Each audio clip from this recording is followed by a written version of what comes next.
பார்வதி பதஜே ஹர ஹர மகாதேவ. தென்னாடுடைய சிவனே போற்றி, ஜன்னாட்டவர்க்கும் இறைவா போற்றி. ஸ்மிருதே சகல கல்யாண பாஜனம் யத்ர ஜாயதே புருஷத்தமஜோ நித்யம் வ்ரஜாமி சரணம் ஹரிம். யஸ் சிவோ நாம ரூபாப்யாம் யா தேவி சர்வமங்கலா தயோகோ சம்ஸ்மரணாத் பும்சாம் சர்வதோ ஜெயமங்களமோ. லோகா சமஸ்தா சுகினோ பவந்து, சர்வே ஜனா சுகினோ பவந்து. அத்தனை பேருக்கும் சர்வமங்கலம் உண்டாகட்டும். சிவபெருமானுடைய திவ்யமான சரணங்களிலே பத்திரபுஷ்பத்தை சாற்றி நமஸ்கரிப்போமாக. பாரத தேசத்தில் ஒரு அடி எடுத்து வச்சோம் அப்படின்னால் அந்த இடத்துல ஒரு புண்ணிய க்ஷேத்திரம். ஜன்மால சுகிருதம் பண்ணினாத்தான் புண்ணிய யாத்திரையே அமையிறது. அப்படி பாரதத்தில் பশ্চিம தீரத்தில், அதாவது மேற்கு புறத்தில் பிராயஷ்சித்தத்துக்காகவே அமைஞ்ச நிறைய ஸ்தலங்கள்.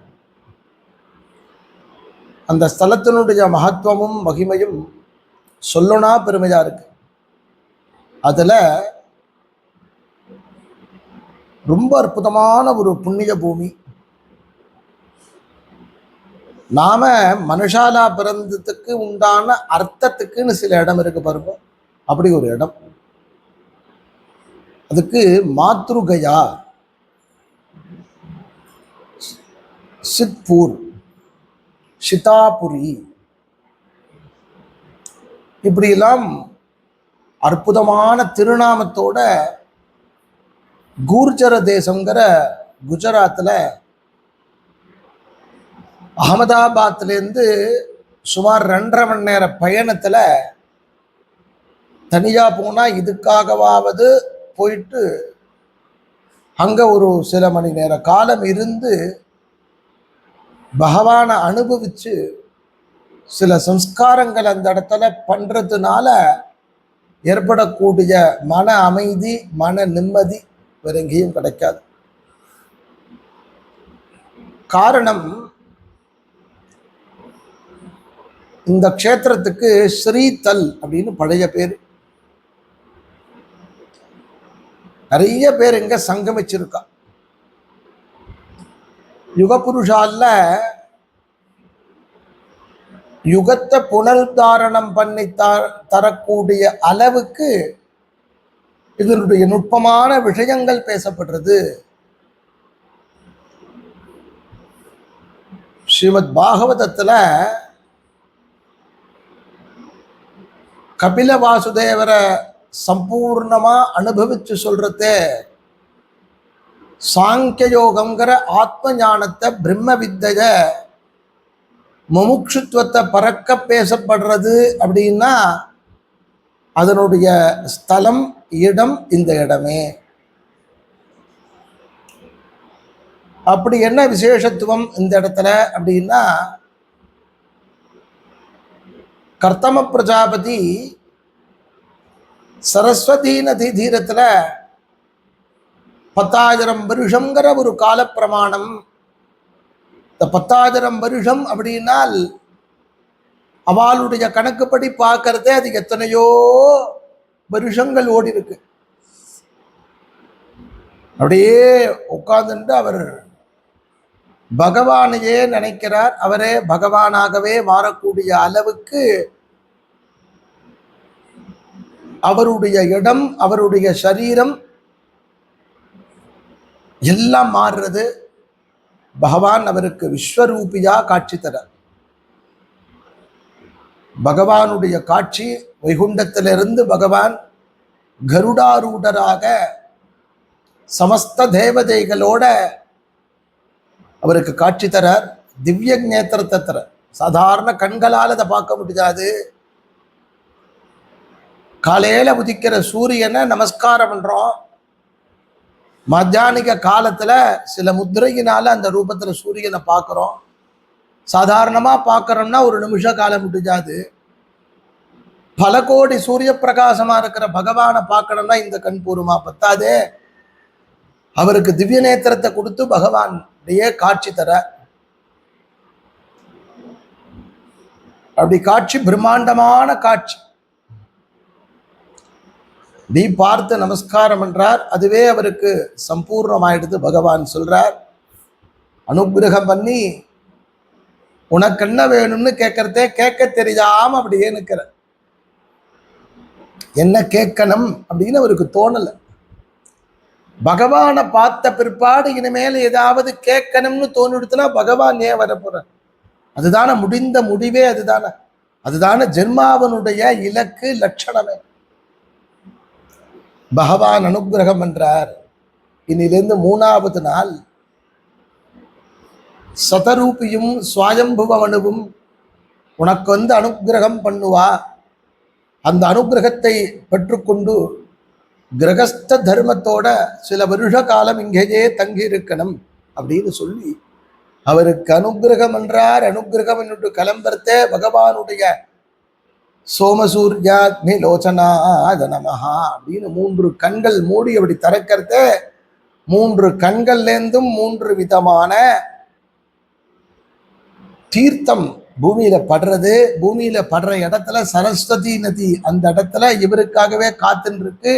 அந்த இடத்துல 3 தீர்த்தமும் ஒன்னாக்கி ஒரு தீர்த்தமா ஒரு கூபமா நமக்கு கிடைக்கிறது. தீர்த்த குளம் அந்த இடத்துல இன்னைக்கு இருக்கிறது. பகவானுடைய திவ்ய நேத்திரத்துல இருந்து கிடைக்கப்பெற்றது. அந்த இடத்துல தான் இவர் உட்கார்ந்துட்டு இருந்தார். அந்த இடத்துக்குத்தான் மாத்ரு சரோவர் அப்படின்னு. கைலாயத்தில் இருக்கிறது மானச சரோவர். பிரம்மா தபஸ் பண்ண இடத்துல இருக்கக்கூடியது புஷ்கர சரோவர். பம்பாதீரத்தில் இருக்கிறது பம்பா சரோவர். எங்க இருக்கக்கூடியது மாத்ரு சரோவர். பகவானுடைய கண்கள்ல இருந்து விடுறது. சுவாமியே அம்மா தானே. துவமேவ மாதா சபிதா துவமேவ அப்படிங்கிறது நீதான் எனக்கு எல்லாமே. பகவானுடைய இந்த திவ்ய காட்சியை கண்களை விட்டு அகலல்ல. அன்னிலிருந்து 3வது நாள் சுவாயம்புவ மனு தன்னுடைய திவ்யமான தர்ம பத்தினியோட சொர்ணமிதமான ரதத்துல காட்சி கொடுத்து அவருக்கு தன்னுடைய பொண்ணை கல்யாணம் பண்ணி கொடுக்குறார். அந்த இடத்துலயே இந்த கர்த்தம பிரஜாபதிக்கு தேவஹூதி அப்படின்னு தன்னுடைய புத்திரி தேவாம்சமாக இருக்கக்கூடிய அந்த ஸ்திரிய இவருக்கு விவாகம் பண்றார். எல்லாம் முடிஞ்சது. அவ கிளம்பி விட்டா. இவா 2 பேரும் இந்த இடத்துல இருந்துட்டு இருக்கா. வருஷங்கள் ஓடின்னு இருக்கு. அவளுக்கு 9 பெண் குழந்தைகள் பிறக்கிறது. 10வதாகத்தான் பகவானுடைய ஹம்சமாக கபில வாசுதேவருடைய அவதாரம் நிகழ்கிறது. கபிலரால் உபதேசிக்கப்பட்டதுதான் சாங்கிய யோகம். இந்த சாங்கிய யோகத்தை இங்க யாருக்கு எதற்காக உபதேசம் பண்றார் அப்படிங்கிறது தான் ஆச்சரியம். தேவாம்சமாக இருக்கக்கூடிய தேவஹூதி இந்த இடத்துல தன்னுடைய புத்திரன் கிட்ட ஆத்மான்னா என்ன, இந்த மனசை யாருக்கிட்ட சரணாகதி பண்ணணும் அப்படின்னு புத்திரன் மூலமாக தெரிந்து கொண்டிருக்கக்கூடிய முடிந்த முடிவான பிரம்ம வித்தையான, இன்னும் சொல்லணும் அப்படின்னு கேட்டா பதஞ்சலி யோக சூத்திரத்திற்கு மூலமாக இந்த சரீரமானது வெடிச்சு வெளியில போகணும், சரீரமானது இருக்கிறதேயே ஆத்மாவை அனுபவிக்கணும், ஆத்மானாம் ஆத்மவித் பவதின்னு ஆத்மா உள்ளுக்குள்ளேயே தான் யார் என்பதை உணர வேண்டும். அப்படிங்கிறதுக்கு இந்த இடத்துல தன்னுடைய புத்திரன் கிட்ட உபதேசத்தை வாங்கிக்கிறார். புத்திரன் உபதேசம் பண்றார். அப்படி புத்திரன் உபதேசம் பண்ணி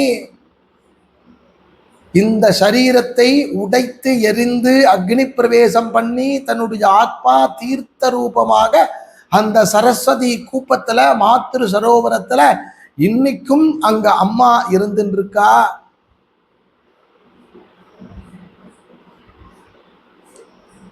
யாருக்கு வேணாலும் உபதேசம் பண்ணலாம், அம்மாவுக்கு உபதேசம் பண்ணப்படாமா. அம்மா கேட்டு வாங்கிட்டா, எனக்கு தெரியலப்பா, நான் எப்படி நான் ஒரு பதத்தை அடையிறது.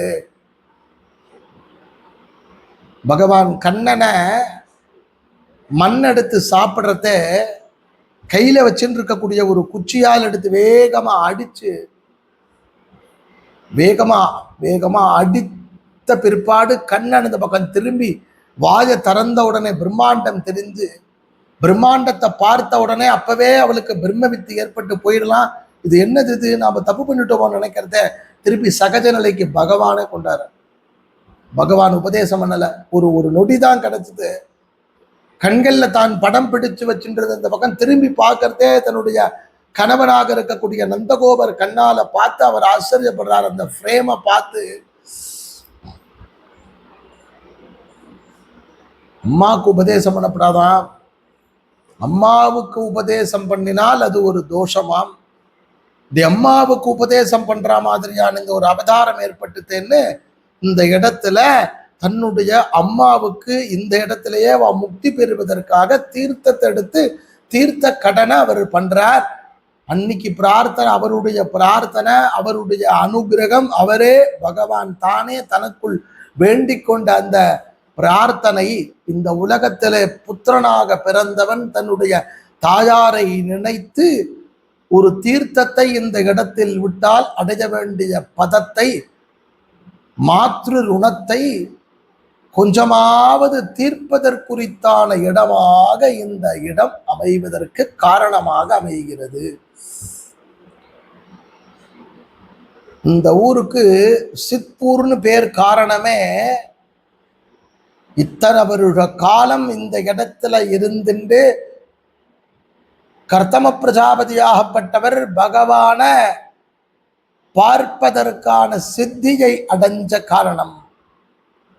அடுத்தா இந்த ஊருக்கு மாத்ரு கயா, அவரே அம்மாவை நினைக்கிறார், தீர்த்தத்தை எடுக்கிறார், தீர்த்தத்தை சேர்க்கிறார். பரம பவித்திரமான பூமி இது. பரம பவித்திரமான பூமிக்கு இதற்கு இன்னும் சாட்சி எல்லாம் வேணுமே, அப்பதானே நம்ம ஒரு காரியத்தை பண்ணுவோம். அப்படிங்கிறத இதற்கு இன்னொரு விஷயமும் அமைஞ்சிருக்கு. இதுல இன்னொரு விஷயம்னா, இன்னொரு வம்சத்தை அனுபவிச்சா நமக்கு இது தெரியும். சந்திர வம்சத்துல முதல் ராஜராஜனாக இருந்தவர் புரூரவ சக்கரவர்த்தி. சக்கரவர்த்தினா பூமண்டலம் முழுக்க ஆட்சி பரிபாலனம் பண்ணணும். அவருக்கும் ஊர்வசிக்கும் பிறந்தவர் காதி. காதிக்கு ஒரு பொண்ணு சத்யவதி. காதி தன்னோட அப்பா மாதிரி தர்ம பரிபாலனம் பண்ணிட்டு வரக்கூடிய மகாராஜா. அவருடைய பொண்ணு சத்யவதி ஸ்ரத்தா பக்தியோட பகவான பூஜை பண்ணிட்டு இருக்கா. ஒரு நாள் வெகு வருஷ காலம் சமுத்திர தீரத்துல இருந்த ஒரு மகரிஷி நேர கிளம்பி ராஜாவை வந்து பார்த்து, உன்னோட பொண்ணை எனக்கு கல்யாணம் பண்ணி கொடுங்கிறார். அந்த ரிஷிக்கு ரிஷிகர் அப்படின்னு பேர். ராஜா பார்த்தான், பூப்பிரதேசம் முழுக்க ஆள்றோம், ஒரு சக்கரவர்த்தி கொடுக்காம ரிஷிக்கு கொடுக்கறதா அப்படின்னு நினைச்சிட்டு சொன்னாராம், உமக்கு கல்யாணம் பண்ணி தரேன், ஆனால் நீரோ ரிஷி மாதிரி இருக்கேன், ரிஷிதான், என் பொண்ணை வச்சு உமால குடுத்தனம் நடத்த முடியுமான்னு தெரியல, நான் ஒரு நிபந்தனை போடுறேன், எனக்கு ஒரு 1000 குதிரை வேணும் அப்படின்னாரா. எதேச்சும் ஏதோ கேட்கிறார், இவரால் எங்கேயாவது தர முடியும்னு. அதற்கு ஏகப்பட்ட சட்டத்திட்டம், குதிரை அப்படி இருக்கணும், அதுக்கு இன்னும் நலாம் இருக்கணும்னு. அதனால என்னன்னா, ஏற்கனவே சமுத்திரத்தை தானே உட்கார்ந்துட்டு இருந்தார், கண்ணை மூடினார், வருண பகவானை பிரார்த்தனை பண்ணினார், பிரத்யட்சமானார் வருண பகவான். வருண பகவான் எதை கேட்டாலும் தருவார், மழை வேணும்னால் தருவார், தனதானியங்கள் தருவார், சமிருத்தியை தருவார். என்ன வேணும் அப்படின்னார், ஒரு 1000 குதிரை வேணும்னார். என்னப்பா குதிரையை கேட்கிற, ரிஷியா இருந்துன்னார். சரி நீ கேட்கிற கொடுக்குறேன்னாரா, உடனே கொடுத்தார். 1000 குதிரையும் கொண்டாந்து கட்டினார். ராஜா பார்த்தான், சொன்ன சொல்லுன்னு பொண்ணை தூக்கி அவ கையில கொடுத்தார். முதல் நாள் வரைக்கும் பார்த்தோம்னா ராஜ்ய பரிபாலனத்துல உட்கார்ந்து இருக்கக்கூடிய கால வேலையில அந்த இளவரசியை எழுப்புறதையே அம்சதூலிகா மஞ்சத்துல மங்களம் பாடி எழுப்புவா. மறுநாள் காலையில புடுத்து விடுகிறது. ரிஷி பத்னியா போறா, சொல்லிய பொறுக்கிறா, ஆசிரமத்துல இருக்கா, சேவை பண்றா, வருடங்கள் ஓடின்னு இருக்கு.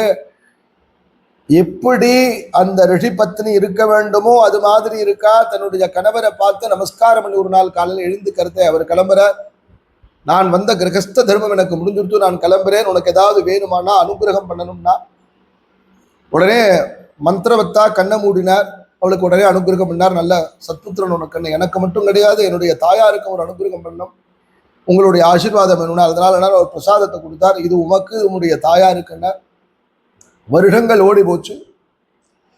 என்ன பண்ணிவிட்டனா அவசர கதியில தனக்கு வந்த பிரசாதத்தை அம்மாவுக்கு வந்த பிரசாதத்தை தானும் எடுத்துட்டா. அதனால குழந்தைகள் மாறி பிறந்தது. அது எப்படி மாறி பிறக்கும்னால், இவர் அனுகிரகம் பண்ணது பிரம்ம வித்து, நல்ல பிரம்மஜானியா இருக்கணும் அப்படின்னுட்டு அவளுக்கு அனுகிரகம் பண்ணது க்ஷத்ரிய வம்சத்துல வரா மாதிரின்னு மாத்தி எடுத்துன்றதுனால இவாளுடைய தாயாருக்கு காதியினுடைய புத்திரன் க்ஷத்ரியனாக பிறந்து பிரம்மஹம்சமாக மாறின விஸ்வாமித்ர மகரிஷி. இன்னைக்கெல்லாம் காயத்ரி பண்றமே அதற்கு அதிகாரி. பின்னாடி பார்த்தா நமஸ்காரம் பண்ணா அவசரப்பட்டு இது மாதிரி பண்ணிவிட்டேன், எனக்கு கவலைப்படாத, உன்னுடைய புத்திரனுக்கு புத்திரன் பார்த்தேன்னாக்கா அவன் பிரம்மஹம்சத்தோட இருப்பான், க்ஷத்ரிய ஹம்சமும் வந்துட்டு இருக்கும்னார். அவர்தான் ஜமதக்னி மகரிஷி. ஜமதக்னி மகரிஷிக்கு ஒரு புத்திரன், நிறைய புத்திரன், அதுல ஒருத்தன் ராமன் பேரு. ஜமதக்னி மகரிஷியினுடைய மனைவி ரேணு, ரேணுவின் மூலமாக பிறந்த குழந்தைகள் அதுல ஒருத்தர் ராமன். அவனுக்கு பிறக்கிறதேயே இவெல்லாம் கர்ப்பவாசம் கிடையாது. கிட்டத்தட்ட கவனிச்சுன்னு வந்தேன்னா தான் இது புரியும். அது எப்படி இருக்குன்னு பாருங்க. அந்த ராமன் பிறக்கிறதையே பஞ்சாட்சரத்தை ஜபிச்சுட்டு பிறக்கிறார். கைலாயத்துல பரமேஸ்வரன் பார்த்து தங்கிட்ட இருக்கக்கூடிய ஒரு ஆயுதத்தை அவர்கிட்ட கொடுக்கிறார், பரசு. அதனால பரசுராமன் பேரு. இந்த பரசுராமன் எப்படின்னு கேட்டா யாரும் எதிர்த்த மாதிரி நிற்க முடியாது, அந்த அளவுக்கு ஆற்றல். அப்பேற்பட்ட அந்த பரசுராமன் அப்பாவனுடைய வாக்கின்படி அம்மாவனுடைய தலையை எடுத்த காரணத்தினால அந்த மாத்ரு ஹத்திக்கு எந்த இடத்திலே நிவர்த்தி. ஏன் அம்மாவுடைய தலையை எடுக்கணும்? ஜமதக்னியினுடைய ஆசிரமத்துல நர்மதா நதி தீரத்துல ரேணுகா தேவி நித்தமும் ஸ்வர்ணமிதமான குடமாக்கக்கூடிய அளவுக்கு மண்ணுனால குடம் செஞ்சு அதுல தீர்த்தம் எடுத்து அதுல அனுஷ்டானத்துக்கு நித்தியமாக இருக்கக்கூடிய அக்னிஹோத்திரத்துக்கு கொண்டு வருவா. ஒரு நாள் ஸ்நானம் பண்ணிட்டு எழுந்துக்கிறா, மண்ணை எடுக்கிறா, குடத்தை எடுக்கிறா, தீர்த்தத்தை எடுத்துட்டு இப்படி தீர்த்தம் எடுக்க போறா. அந்த தீர்த்த குடத்துல ஆகாய மார்க்கமாக போகக்கூடிய ஒரு கந்தர்வனுடைய ரூபம் தெரியுது. இப்படி இருக்கானே நினைக்கிறா, குடம் உடஞ்சு கொடுத்து திரும்ப திரும்ப எடுக்கிறா, முடியல. ஏகாக்கிர சிந்தனையோட பண்ணி பார்க்கறா, ஏதோ தப்பு நடந்து கொடுத்தோம்னா நேர கிளம்பி வர ஆசிரமத்தினுடைய வாசல்ல நிற்கிறா. நமஸ்காரம் பண்ணிட்டா, தவறு பண்ணிட்டேன் அப்படின்னா என்ன பண்ணினாங்கிறத தன்னுடைய கண்ணை மூடிண்டு பார்க்கிறார். என்ன நடந்தது அப்படிங்கிறத தெரிஞ்சுட்டார். உடனே புத்திரனை கூப்பிட்டார். அம்மாவை இனிமேல் அம்மாவா இருக்கிறதுக்கு உண்டான தகுதி கொடுத்துட்டார். அம்மாவனுடைய தகுதி எந்த காலத்திலையுமே போகாது. ஆனால் உலகத்தில் தர்மம் என்னங்கிறத காமிக்கணுங்கிறதுக்காக நேர கிளம்பி போனான் புத்திரன். அம்மாவை ரெண்டா வெட்டினான், தலையை கொண்டாந்தான், அப்பா கிட்ட கொடுத்தான். நீ தான் புத்திரன், என்ன வேணும்னா அம்மா வேணும்னா கொடுத்தார் அவர். இன்னைக்கும் ரேணுகா தேவியாக எல்லா க்ஷேத்திரங்கள்லையும் வழிபடுறவன். அப்படி அம்மாவை வெட்டிய குற்றத்திற்காக இந்த வார்த்தையை பதப்பிரயோகம் பண்றதே ஜாக்கிரதையா பண்றேன். ஏன்னா வெட்டுறது ஒரு நிமிஷம்தான். புத்திரனா பிறந்த ஒத்தொத்தனும் அம்மாவுக்கு பண்ணிருக்கக்கூடிய ஹிம்சை இருக்கு பாருங்க, ஒவ்வொரு முறை வெட்டுற மாதிரி. இதுக்கெல்லாம் பரிகாரம் பிராயஷ்சித்தம் எந்த இடத்துல தெரியுமா இருக்கு? மனமுருகி இந்த உடம்பு கூனி குறுகி அம்மாவுக்கு இதை பண்ணிட்டேனே, இந்த தப்ப பண்ணிட்டேனே, மகாபாதகத்தை பண்ணிட்டேனேன்னு முதல்ல நினைச்சு அம்மா அப்படின்னு உருகினாலே போயிடுறது. அப்பேற்பட்ட உருக்கம் நம்மள்ட்ட இல்லையே. அதற்கு ஒரு நிவர்த்தி இடம்தான் அந்த பரசுராமன் தேடி வந்து தன்னுடைய அம்மாவிற்காக மாத்ரு சோடசி என்கின்ற அந்த மகாமந்திரத்தினாலே அம்மாவிற்கும் ஸ்திரிகளுடைய ரூபமாக வசு ருத்ர ஆதித்ய சுரூபானாம் இருக்கக்கூடிய அவர்களுக்காக பிண்ட பிரதானம் செய்யக்கூடிய இடமாக அந்த பரசுராமர் தன்னுடைய தாயார் இந்த இடத்திலே அவர்களுக்காக பிண்ட பிரதானம் செய்த இடமான மாத்ருகயா எனும் அற்புதமான க்ஷேத்திரம். தஸ்ய நிஷ்கிருமனார்த்தாய மாத்ரு பிண்டம் ததாம்யகம். மாத்ரூன்னு அப்படின்னு அம்மாவுக்கு பிதாமகி, பிது பிதாமகி, பிது பிரபிதாமகி, மாதாமகி, மாது பிதாமகி, மாது பிரபிதாமகி, இந்த வம்சம் அந்த வம்சம்னு ஸ்திரிகளுக்காக பிண்டமிடுவதற்கு உரித்தான இடமாக அன்னைக்கு ஆரம்பிச்சது இன்னி வரைக்கும். அம்மாவனுடைய கர்ப்பவாச காலத்துல இருந்து வயிற்றுள்ள போனதுல இருந்து 1வது மாசத்துல நாம கொடுத்த அந்த ஹிம்சை யானை முதலா எறும்பீராக ஊனமில் யோனியில் உள்வினை பிழைத்தும் மானுட பிறப்பினுள் மாதா உதரத்து தீனமில் கிருமி செலவினில் பிழைத்தும் ஒருமதி தான்றியின் இருமையில் பிழைத்தும் இருமதி தன்னுள் ஒருமையில் பிழைத்தும் என்று அந்த திருவாசகம் சொல்லக்கூடிய அந்த நிலையில ஒவ்வொரு மாசத்துல இந்த வயிற்றுள்ளுக்குள்ள இருக்கக்கூடிய அந்த அந்த பிண்டம் உயிர் பெற்று அதற்கு பிற்பாடு முழுமை அடைந்து அதற்கும் பிற்பாடு பிறந்து நாம் செய்த அத்தனை விதமான ஹிம்சைகளுக்கும் சொல்லன்னா சொல்களுக்கும் காலால் உதைத்ததற்கும் திட்டியதற்கும் ஒரு பிராயசித்தமாக இந்த இடம், இங்கே இருக்கக்கூடிய தீர்த்த குளம், இந்த ஜலம் அவ்வளவு ஒசத்தி. அதனாலதான் இதுல மாத்ரு சரோவர். இங்க கொண்டாந்து அர்க்கியத்தை அம்மாவை நினைச்சு விட்டா, நாம அம்மாவை நினைக்கிறதே நம்ம அம்மா நினைப்பா, எவ்வளவு அயோக்கியனா இருந்தாலும் அம்மா நினைப்பாளா, என் பிள்ளை ரொம்ப நல்லவன், குழந்தை அவன், அவனுக்கு ஒண்ணுமே தெரியாது. பேர்பட்ட அந்த பக்தி பிரேம பக்தியாக பித்ருரூபமாக செய்யக்கூடிய தீர்த்த தர்ப்பணம் பிண்ட பிரதானம் செய்யக்கூடிய உத்தமமான இடம் பாரத தேசத்திலே, கூர்ஜர தேசத்திலே, சிதாப்பூர் சித்பூர் எனும் இடத்திலே மாத்ரு கயாஜனம் மகத்தான புண்ணிய பூமியிலே அமைக்கப்பட்டிருக்கிறது. எல்லோருக்கும் அம்மாவனுடைய பரிபூர்ண அனுகிரகம். தட்சிணாஜன புண்ணிய காலத்துல பண்ணக்கூடிய யஜ்ஞங்கள்லாம் அதுலேயும் பித்ரு சம்பந்தப்பட்ட விஷயங்கள் பண்றது ரொம்ப உசத்தி. அத்தனை பேருக்கும் உண்டாக்கி தரணுங்கிற பிரார்த்தனையோட எல்லாருக்கும் அவ அம்மாவுடைய அனுகிரகம் கிடைக்கணுங்கிற பரிபூர்ணமான பிரார்த்தனையோட சுவாமியை வேண்டிக்கிறோம். ஹர ஹர நம பார்வதி பதஜே, ஹர ஹர மகாதேவ. தென்னாடுடைய சிவனே போற்றி, எந்நாட்டவருக்கும் இறைவா போற்றி.